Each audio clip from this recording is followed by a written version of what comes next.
Whoa, why'd you scroll on us and click us? I don't know. You probably made a mistake. But anyway, you're here. We have your attention. Maybe, probably not. Jared Aguilar. Tyler Adams. We are physiotherapy students, and we interviewed Charlie Weingroff, who is a fucking Jedi of physiotherapy and strength training and athletic training and all things human performance. Yeah, so, right? Flex Performance Physio is coming from you, documenting the lifestyles of the broke and the famous. No, not famous, but, you know, in debt to hopefully, let's see how our career goes once it comes out. It's not a positive way to put it. It's not a positive situation. Let's see how we go from in debt to maybe we make a little bit of money. So part of, you know, what we're coming through with the podcast is we're trying to get out there to the people, the real deal people, right? The people that people that give a shit. People that give a shit. I really truthfully believe that there's a lot of people out there that you don't see immediately. You know, you kind of have to sift through the bullshit out there to find the real deal stuff. And Charlie Weingroff is one of, without a doubt, the real deal stuff. If you didn't know who he is, a little bit about him, he's strength and conditioning coach, Philadelphia 76ers. He's the strength and conditioning coach for the entire Canada's basketball program, the country. And if you don't know, Canada's basketball program is like super legit now. Talking about first round draft pick, like number 1, 3, or I don't know quite where they're drafted. But if you didn't know, Canada's coming up strong in the basketball game. Yeah. And what Charlie spoke to us a little bit about was really, would you say, Jared, was like how to be elite, right? Yeah, I think I was getting ready to say that. Like what probably a lot of people can relate to, what Charlie goes off on is the self-awareness to when and how you can realize that you're mediocre, or the methodology or the philosophy that you're currently emotionally attached to is mediocre, and how you can try to recognize that and move past that and not get caught up in this is what I believe, and even though it's hurting me and I can't tell it's hurting me, you know. Yeah, don't stay where you're at, because if you're not getting better, or you don't realize that, don't get... It's the hardest thing to realize, right? The only thing to be emotionally attached to is winning. That's what he was preaching. That's what he... Right, don't be emotionally attached to anything but winning. So, without further ado, let's let the man, the myth, the legend speak to you.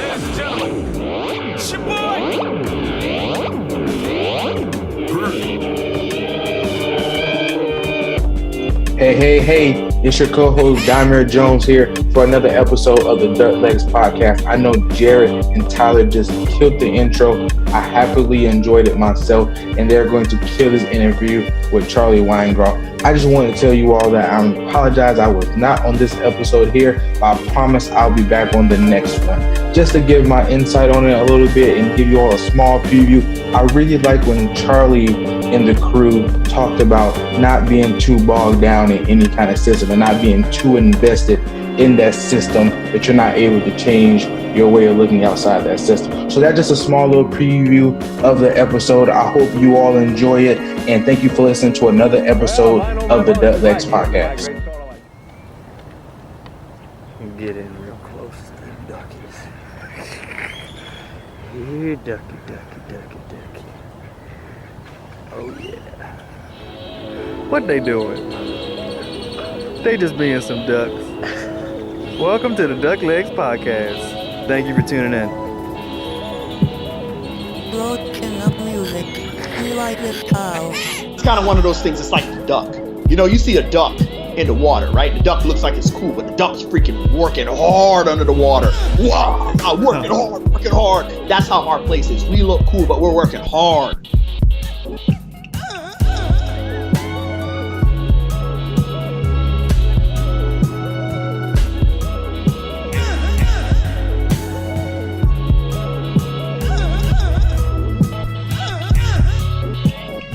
All right, so first things, a few questions to get things rolling off is, as we can see in the picture there, you know, every time you see a video or a picture of you, you've got your watch game is strong there.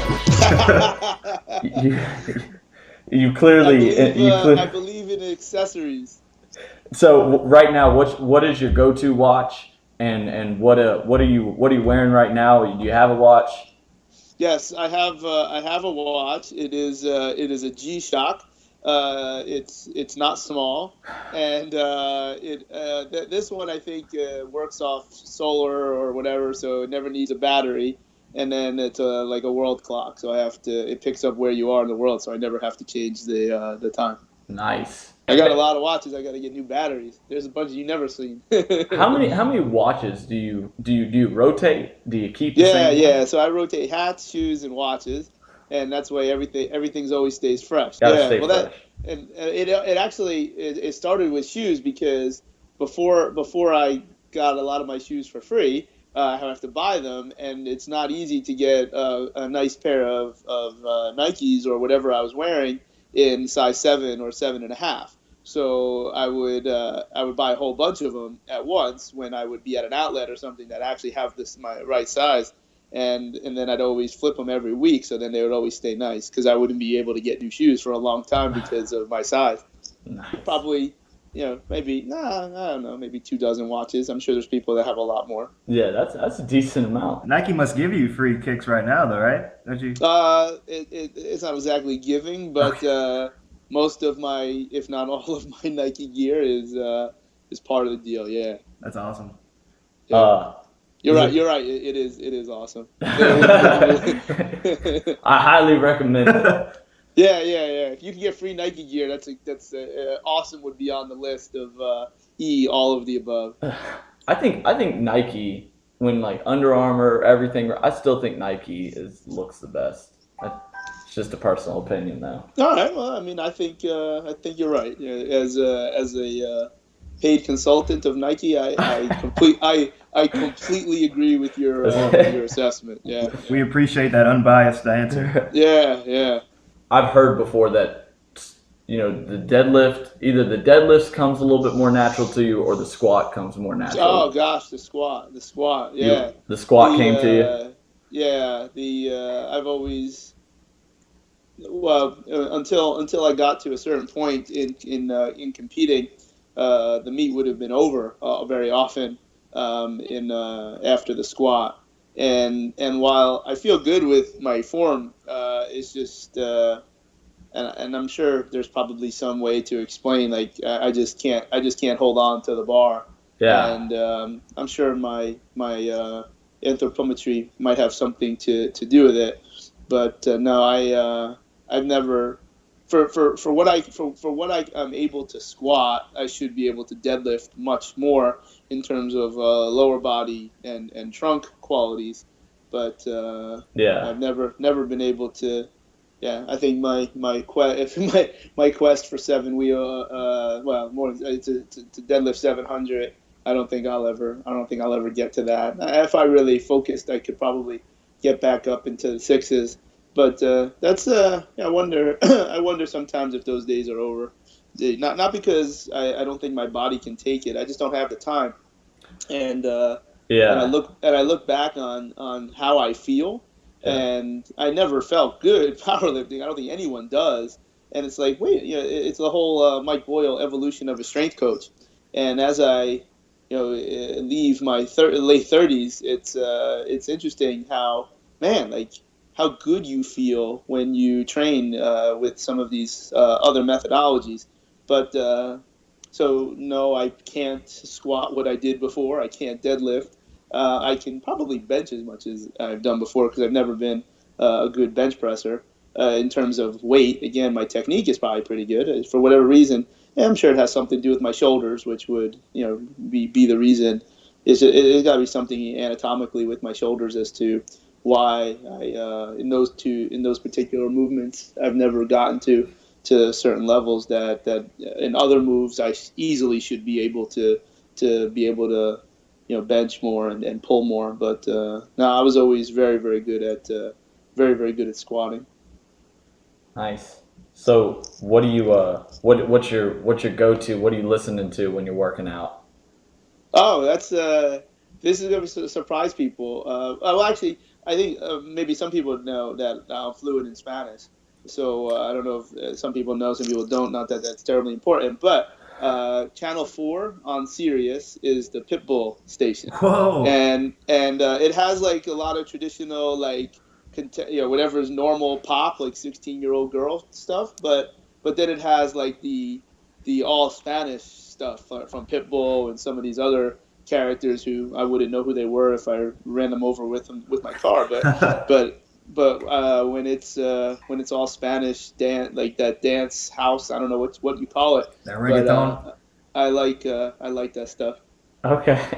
Channel 4 is the Pitbull state, global Pitbull globalization. That is awesome. You see, I give you a little bit of Boricua accent there because I'm from New York, but all the different places that I live, people hear a whole bunch of different accents. But in New Jersey, we actually don't have an accent. What people think is an accent from New Jersey is really a New York accent. And in New Jersey, we don't have an accent. We just curse a lot. Right on. Yeah.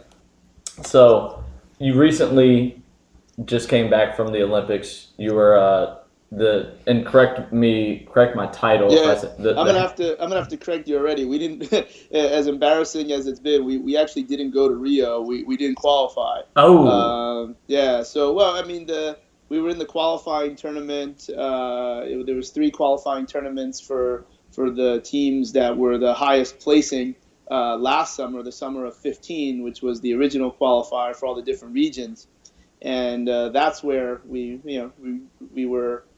We had all of our players. We were, if you look at the games and the point differentials, it was very disappointing that we, sometimes Goliath loses to David, and I'm not taking anything away from the team that beat us, but I'm not even going to name them because I can tell you it's fairly embarrassing. But we had a group of guys that was very interesting because international basketball does not usually occur this early in the summer season as it did last summer. So we had guys that were free agents that cannot jeopardize their free agent health. Yeah. So if they get hurt playing for us, especially this year with the salary cap going up, guys making just money that wasn't it's unparalleled in the NBA in NBA history as the salary cap goes up. So again, very easy to say we didn't have all of our players, but look, the other teams that have a lot of NBA guys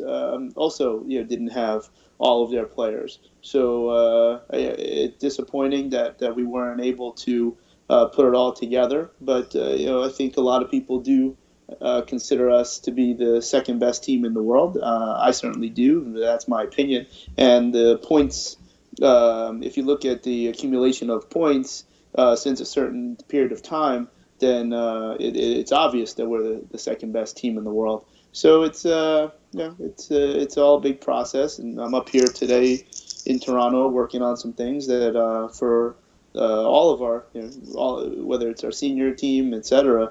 It's a year-round thing now. It's not just getting together and being a strength coach in the summer months. I bet you that's kind of like a consistently year-round thing that goes on. Well, it is. Right now it is, whether the amount of FaceTime that I'm involved with has grown every year as our resources grow and our staff grows.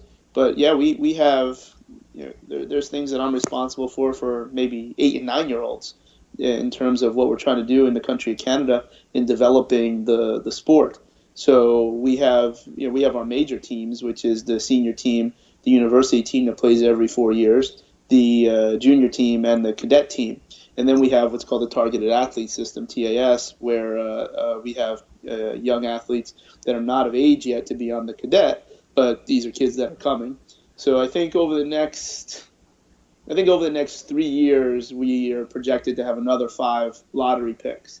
So right now we have the most NBA players of any team not called any country not called the United States, and we have the most number 1 first round draft picks of any team not the United States, and we have another 5 coming at least that are projected right now in high school and college. So I think at this point, like those 5, these are players that have probably been directly impacted by the program that we have now. I think some of the younger players in the NBA Maybe on the periphery, some have been impacted, some not. And obviously the older players, we really can't be taking credit for them.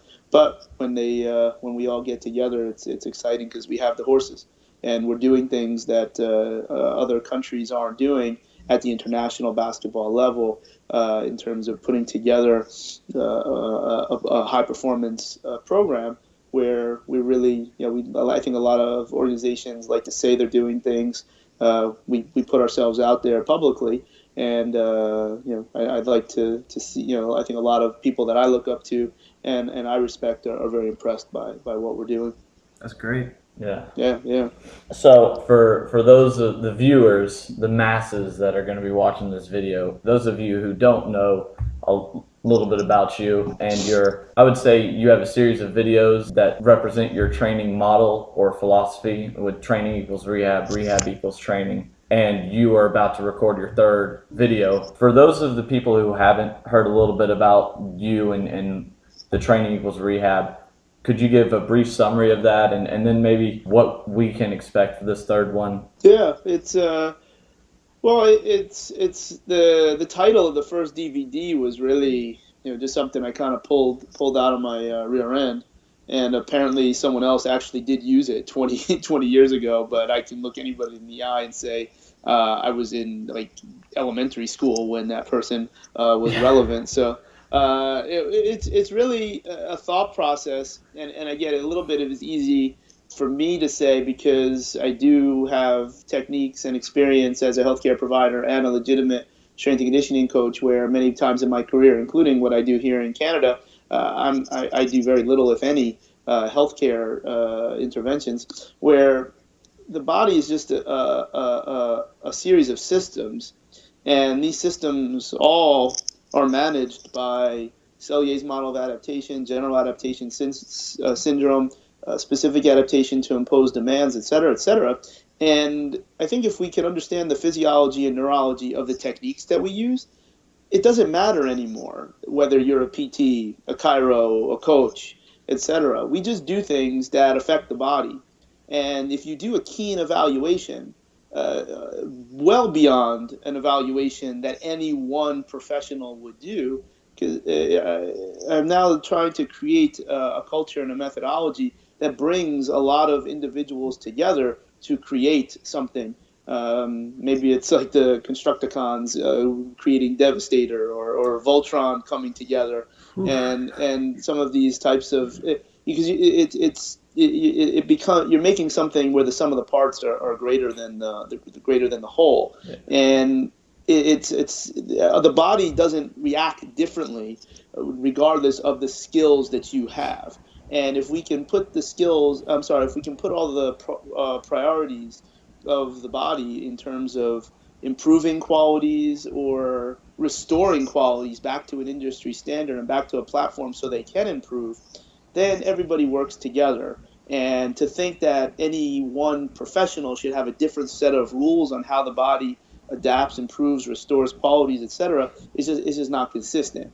So in the DVDs, the first one was really made with the purpose of how can a personal trainer be very useful as a part of the rehabilitation process. And then, of course, I think the first DVD really empowered a lot of people to do things that I didn't care for. I wasn't trying to empower, motivate individuals to be a bad physical therapist after watching a DVD, but it certainly burgeoned a lot of continuing education types of things. I'm not responsible for those things, but I think it's just a little bit too ironic that these things start to come out of the woodwork, where these are really, really good healthcare techniques. These are really good rehab techniques, and I don't even understand why a trainer would want to do them. They have nothing to do with training.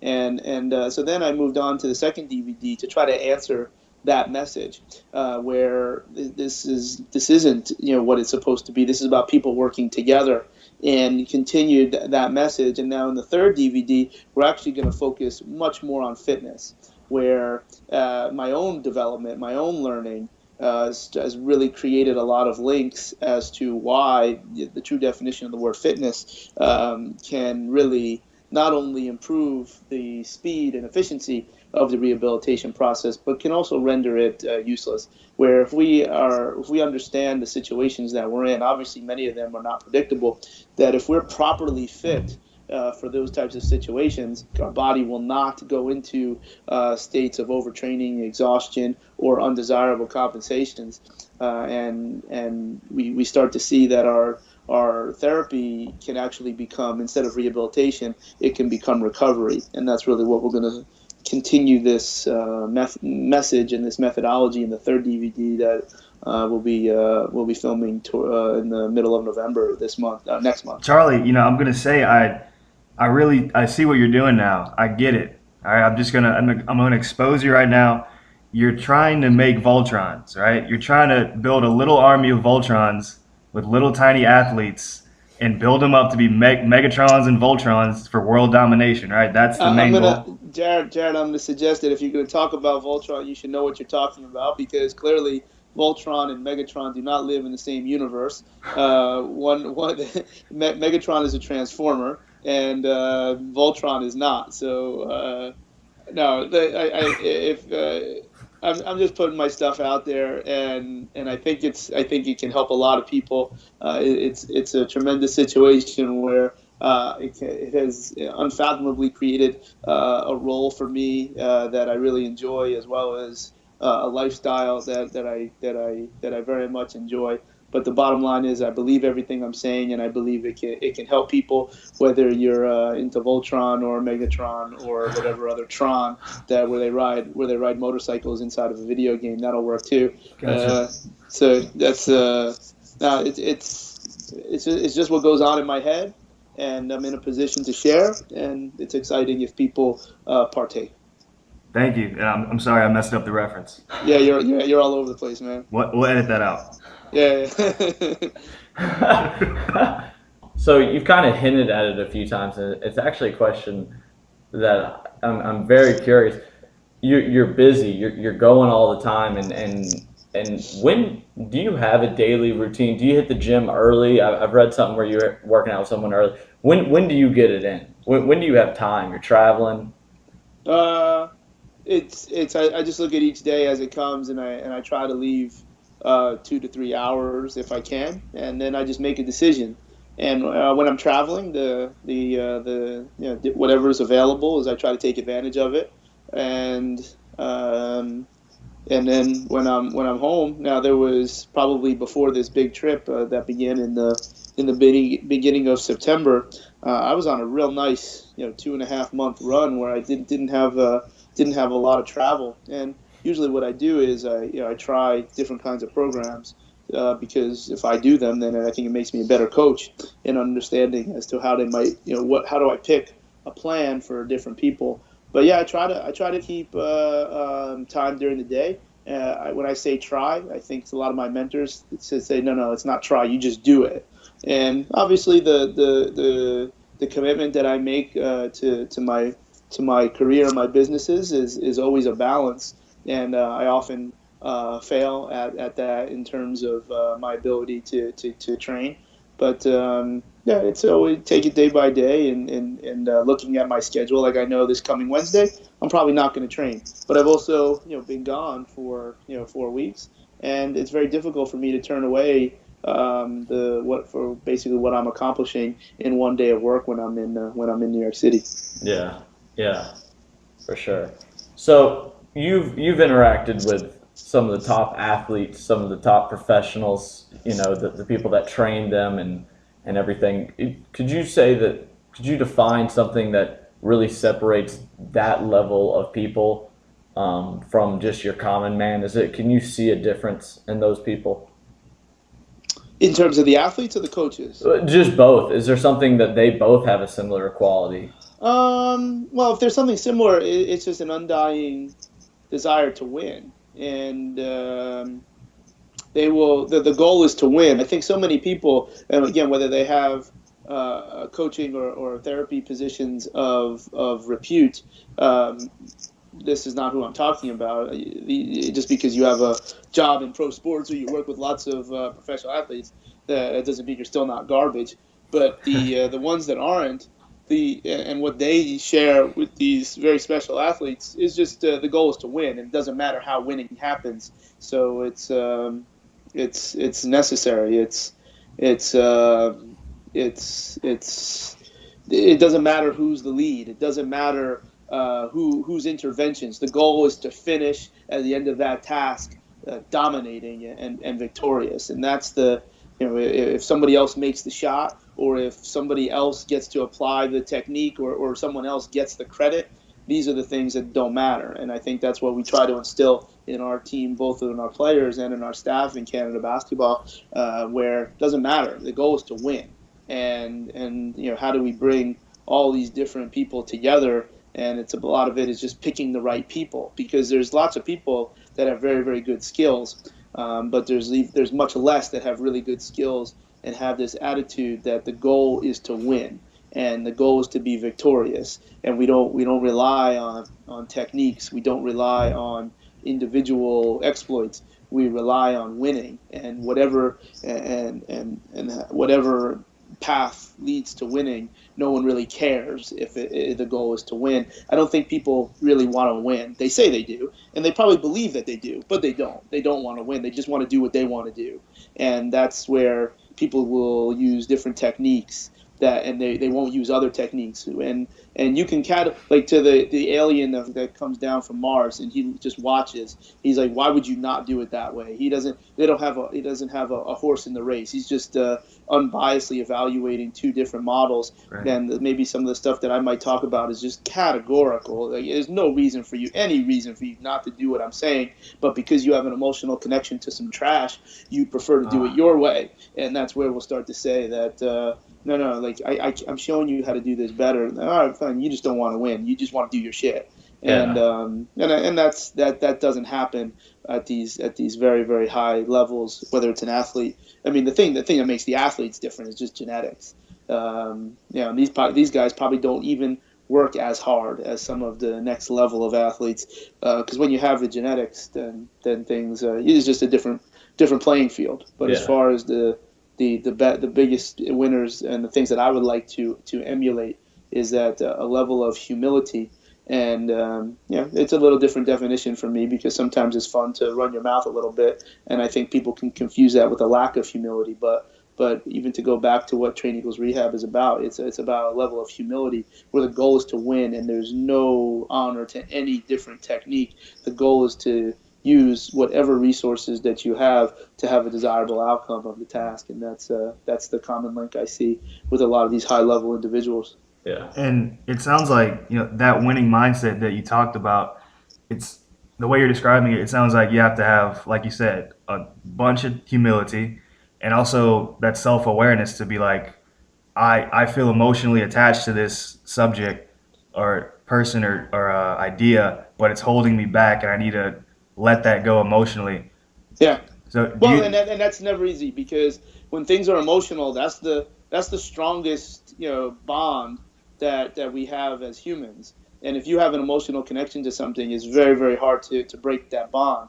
But that's my emotional connection is to winning. And it's actually something that's interesting. I know I'm not good at it, and I'm not even sure I want to be good at it. I don't know how to deal with people that don't want to be helped. And again, it's one thing for me to say my way is better. It's because I don't even have a way. I'm just showing you what's not part of your way. And those people that reject it is really difficult. I don't know how to deal with that. It's like, do you think I'm trying to make you suck? Like, and it's really strange as to when people are when you really look at things, they don't want to win. They don't. They think they do, but they don't. They just want to do what they want to do. Do you think that mindset, the ability to recognize I'm emotionally attached, can that be trained, or do you think you're either? You just have to. You have to have the right ears for the right voice with the right external environment. And I'm not always that voice. And maybe that's something I would prefer to keep getting better at. But I don't think there's any recipe. A lot of obviously in our profession, there's a lot of well, who knows? When I say our profession, I still only know what I know. I don't know, what's really out there because it's such a fragmented type of thing. And I look at the profession as all human performance, not just rehab or training. But what I'm getting at is there's a tremendous popularity of a lot of these leadership books. And there's some books that I think are like absolute garbage. Like I don't even get it why people get all excited about it. And it's not important for me to name them because that's just my opinion. But what I'm getting at is, dude, like I know I've personally been in situations that Gandhi, Mother Teresa, and George Washington couldn't lead these people. You can make any great leader, and out of brilliant people, and a lot of the companies that we study and like some of the amazing things that they do. I'm not seeing too many of these leadership books enumerating their hiring process. So when you look at some of these companies on the West Coast of the United States, where they let you play ping pong all day and you can eat whenever you want, and it's like doesn't matter. It's like they have these incredible financial compensation plans, et cetera, and this is how you create a culture.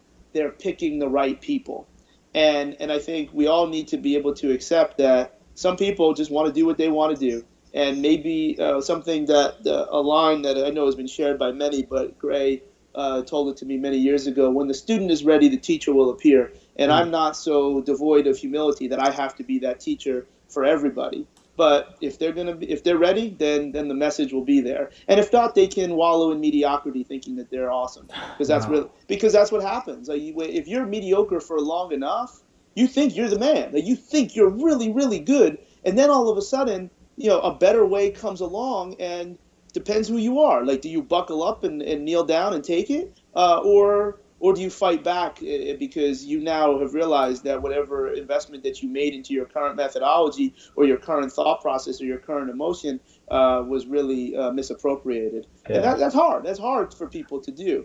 And instead, bottom line is there's a lump of poop in the room, and after a while, it doesn't smell anymore. And that's really that's tough for people to admit that there really is a lump of poop in their room. Wow. And that's where I walk away and be like, okay, hey, I had my chance on however they chose to consume my voice. And if the voice was not completely consumed, then, hey, man, we can talk about Disney, we can talk about football or whatever. And it's not that. And other people have a difficult time separating that, because I think the other thing is why that's so hard, Jared, is that in the presence of social media, you don't know the person. Like, you only know what the person is letting you know. And when you find out that you don't have something in common with this thing, with this entity, this organism that isn't real, then it's very, very hard to create a common ground. But if you know the person and you spend a lot of time getting to know the person, it's a lot easier to accept differences and things that you don't agree upon. But in social media, it's very hard to do that because you don't even know the person. And now all of a sudden you find out that you thought you agreed with them, but now you don't agree with them. You have nothing else to go on, and it creates hatred. And it's an interesting thing this is one of the things that I start to look at as I look at my own faults and how I want my voice to be. I don't care if people listen to me, but I could do without the hate mail and the nasty phone calls.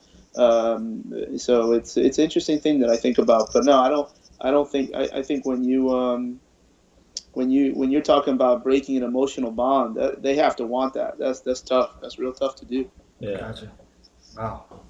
What are some of the things that you've had to adapt to? Some of the more difficult challenges that you've had to face from a clinical level. Either or. I mean, maybe even a higher, like a mental level. Psychological. Yeah, I mean, it's hard to I look back and as far as my clinical development.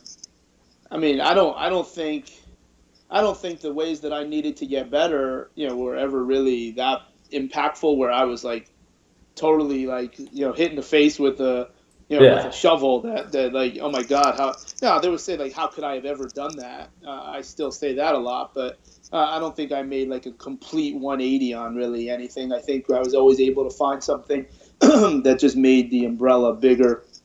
But I mean, hell, I mean, just the last couple of years dealing with a divorce that I didn't want to have happen, and obviously I needed to have it happen because it takes two people. But how do you have trust in situations, and I even not having such a awful experience when my wife at the time and I moved pretty much 1,000 miles away from home and went to North Carolina to be a part of the Marine Corps program, and then to have that end the way that it did, you just have to believe that things are gonna work out. And it's interesting that I feel so strongly about some of the things that I feel strongly about because I had a belief, I failed, and then I succeeded again. And I think that's very important. When you have that happen, then you know. But because I think so many people are like, what do you believe? Well, I believe this, this, and this. Man, you don't believe shit because you never failed.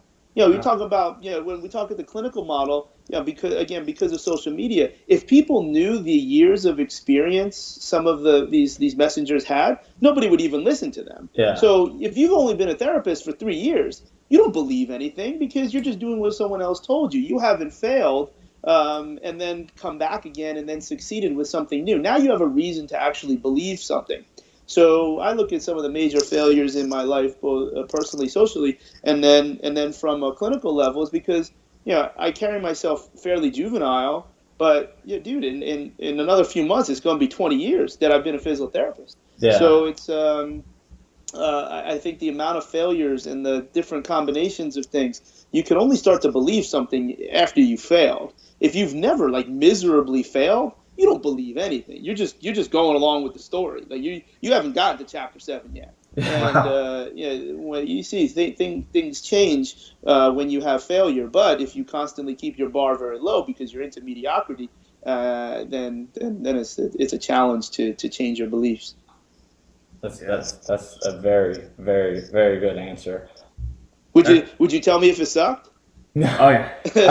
Charlie, we're gonna have to redo that. I'm gonna need something else out of you. We'll just take care of it in post. That was a tremendous answer to hear, just from a student's perspective. Yeah. We're taking mock right now, mock lab, and it's like I'm getting destroyed with just the eval process.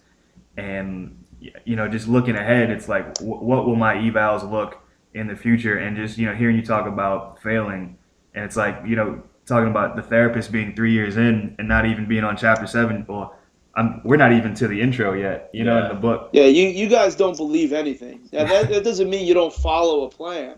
Yeah. Because all you know is what you've been exposed to. But I don't think people can say what they believe in until you've succeeded, you failed, and then believe. Because, for instance, you asked me about some of these personal situations. It's like, I actually do believe that things happen for a reason and everything will be okay in the end. I believe that because I've actually seen it happen probably 4 times in my life. But until you have this major thing happen and then come out of it, then you have no reason to believe it. I can tell you that, but you shouldn't believe me. You're just repeating what I said. And I think that's very true when it comes to these clinical models. It's like you never even tried what I'm talking about because you're scared and you're a punk. But you can't tell me that you believe in what you do until you found it after failure. Yeah. And it's an interesting way to look at it. It's my view, my opinion. But again, I'm just trying to answer a unique question. I get excited. You're not asking me about the joint by joint. You're asking me about some different stuff, and it's it's just what goes on in my head trying to answer the question the best way. Yeah. Now to the joint by joint. We're gonna do one. We're gonna finish with the how do you not suck. But Okay. we're gonna. I do want to ask. Well, I think we already got to that. Yeah. I think we did answer the how do you not suck. It's a constant struggle not to suck.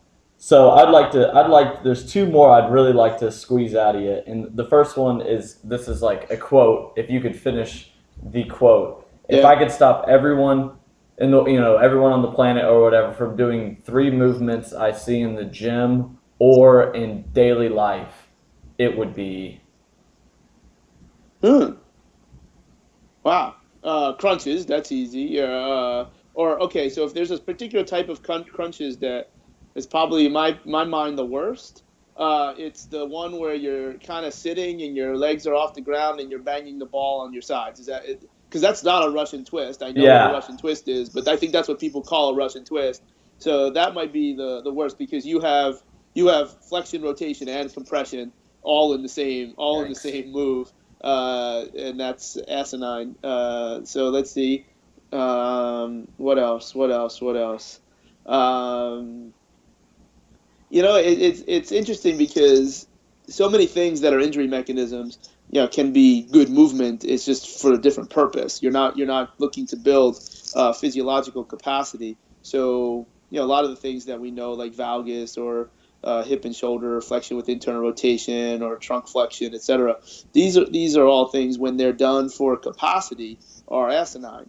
But when they're done for competency and to build tissue resiliency, where you bend but don't break, then they're okay. So I'm not really sure. I can be silly and sensational and say that abdominal exercise is stupid, and it is. But again, if I wanted to be in that position and was able to hold it, and I had segmental flexion of my entire spine, I probably could accomplish some good things. So I think maybe if I have to redirect your question, it's not that there's 3 moves that are bad. Now, if you point at something, I can say, yeah, that's probably not a good idea. Yeah. But it's hard for me to actually think of what those things might be, but rather people do things for the wrong reasons. And what may be very acceptable in one way might be absolutely asinine in another way, and then vice versa. Yeah. So to do a squat. Oh, here's a good example that I know it seems to have gained some popularity. I forget what it's called, but it's basically a rounded back deadlift with load. Yeah. And I'm like, after the person described what Jefferson, is that what it's called? Jefferson deadlift, maybe? I don't even know.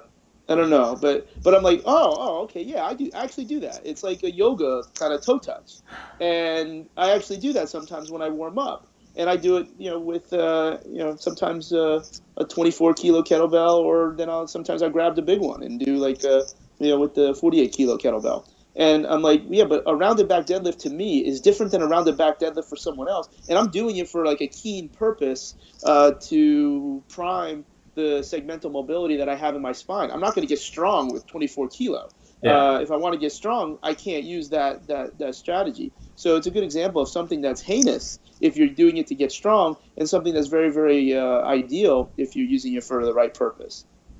Gotcha. So, we're talking about mobility and everything. This is something I personally am a little lost on. When it talks about, gaining mobility, when you think mobility and improving mobility, how does someone accomplish it? Is it static stretch? Is it some sort of manual manipulation where someone else has to have their hands on them?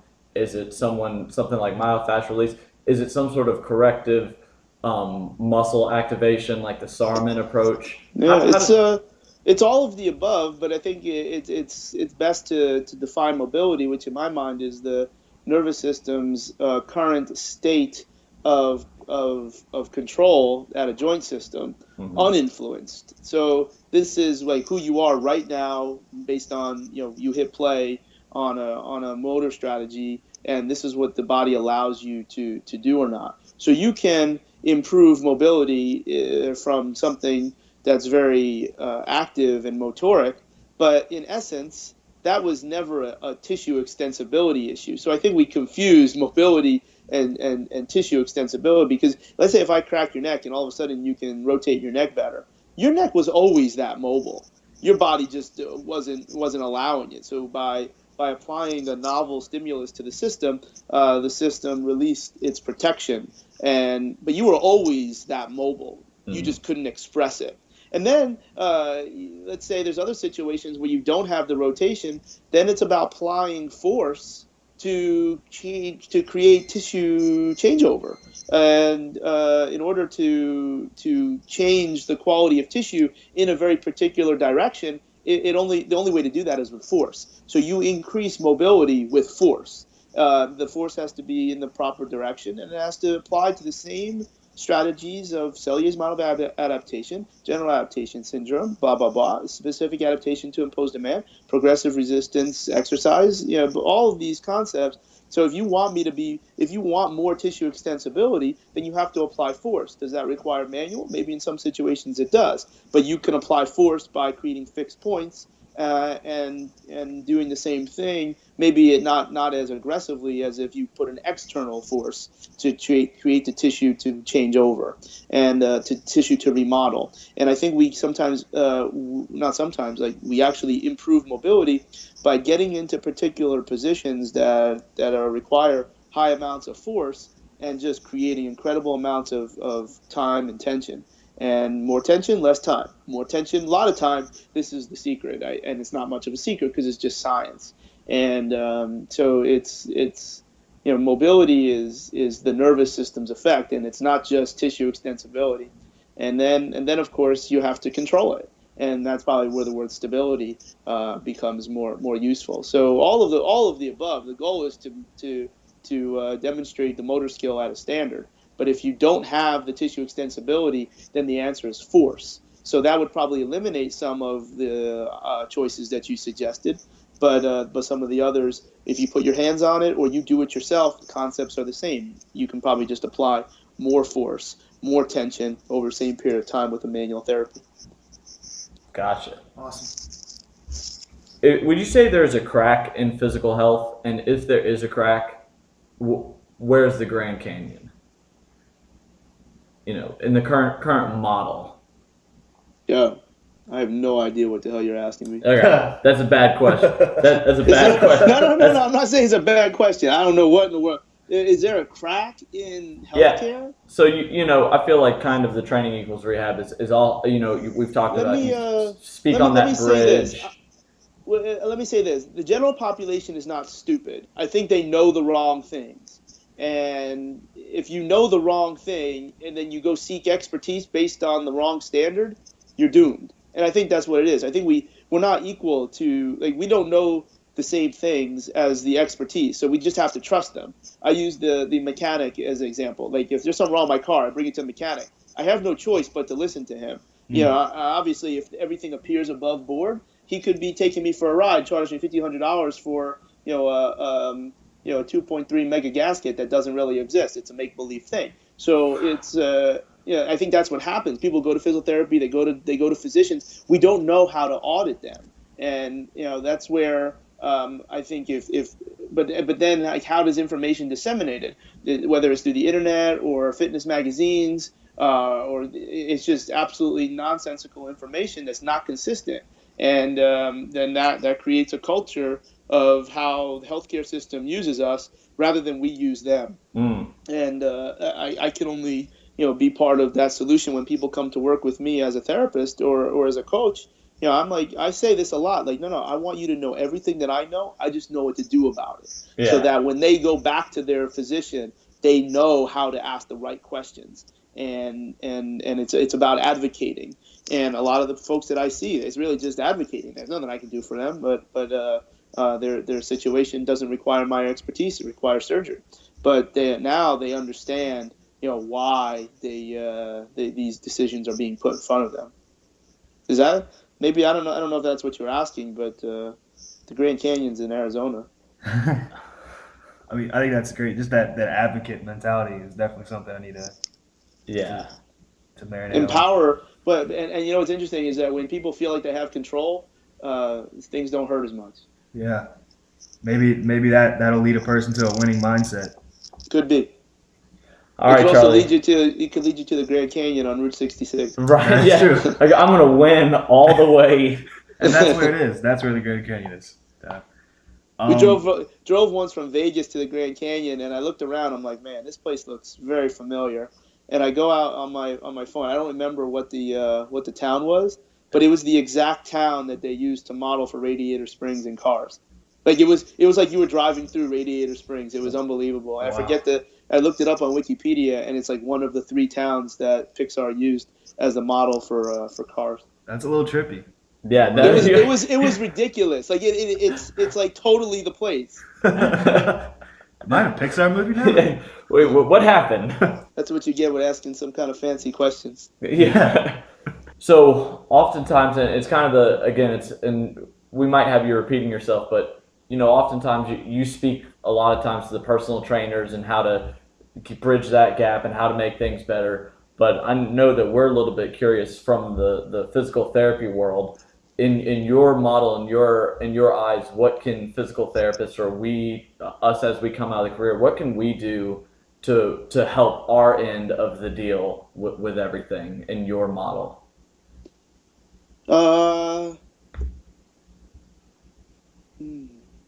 It's difficult because it's maybe something different for different therapists and like who's good at what. Yeah. I think actually a good thing to take a look at is the 10 Principles of Movement from Gray Cook, which is I believe you probably can just download it. It's an excerpt from his book Movement.